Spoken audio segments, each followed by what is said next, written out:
Deuxième exemple de stoichiométrie avec des données de concentration molaire. On fait réagir 3,1 mol de tétrachlorure de titane avec une certaine quantité d'eau. On obtient alors une certaine quantité de dioxyde de titane et 450 ml de HCl. Quelle est la concentration molaire de la solution de HCl ainsi obtenue? Donc, comme d'habitude, première étape, on va aller écrire notre équation balancée. Donc oui, il faut que vous vous souveniez de vos règles de nomenclature. Donc l'équation balancée ici, ça va être TiCl4 plus H2O qui nous donne du TiO2 plus du HCl. Donc ça, c'est pas l'équation balancée, c'est l'équation avec les bonnes molécules selon leur nom fourni dans le problème. On voit ici que l'équation, au contraire, elle n'est pas balancée. Pour la balancer, je vais devoir ajouter un 4 devant mon HCl du côté des produits. Je vais devoir ajouter un 2 devant le H2O du côté des réactifs. Et mon équation, elle est ainsi balancée. Ensuite, comme d'habitude, moi j'aime aller écrire sous chaque molécule quelles sont les données que je possède ou du moins quelles sont les données que je recherche. Donc je sais combien de tétrachlorure de titane je fais réagir, c'est 3,1 mol. Avec une certaine quantité de H2O, j'obtiens une certaine quantité de TiO2 et 450 ml de HCl. Et je cherche cette solution-là de HCl-là. C'est quoi sa concentration molaire? Combien j'ai de mol par litre? Donc, ici, encore une fois, on parle de concentration molaire, donc on va avoir besoin de la formule ou du produit croisé de la concentration molaire.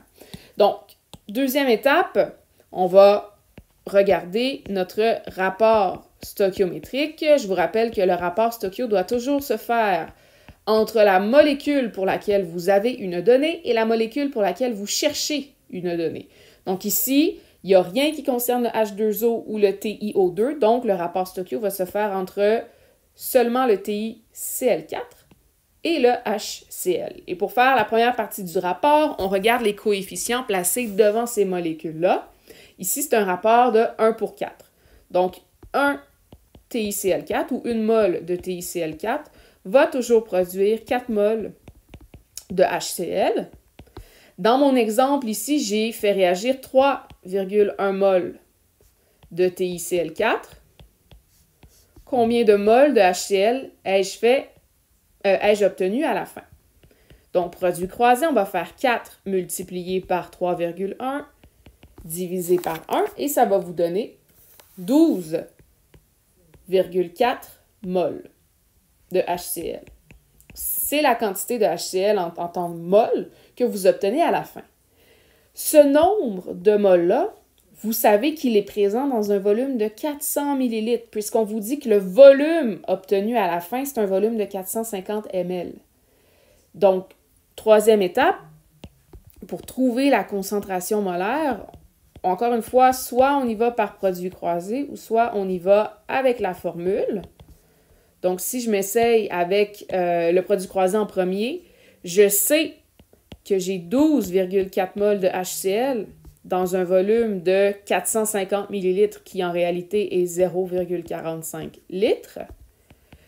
Ben, ça me fait combien de mol dans un volume de 1 litre? Parce que la concentration molaire, c'est ça, c'est combien j'ai de mol dans un volume de 1 litre.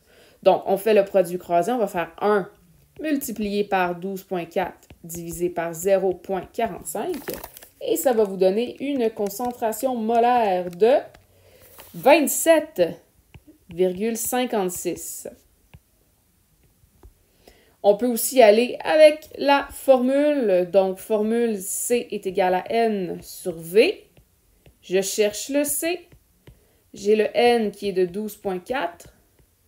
J'ai mon volume qui est de 450 ml qui est en fait 0,45 litres. Je peux juste remplacer les chiffres dans ma formule. C est égal à 12,4 divisé par 0,45 et vous allez obtenir exactement la même réponse, soit 27,56 mol par litre.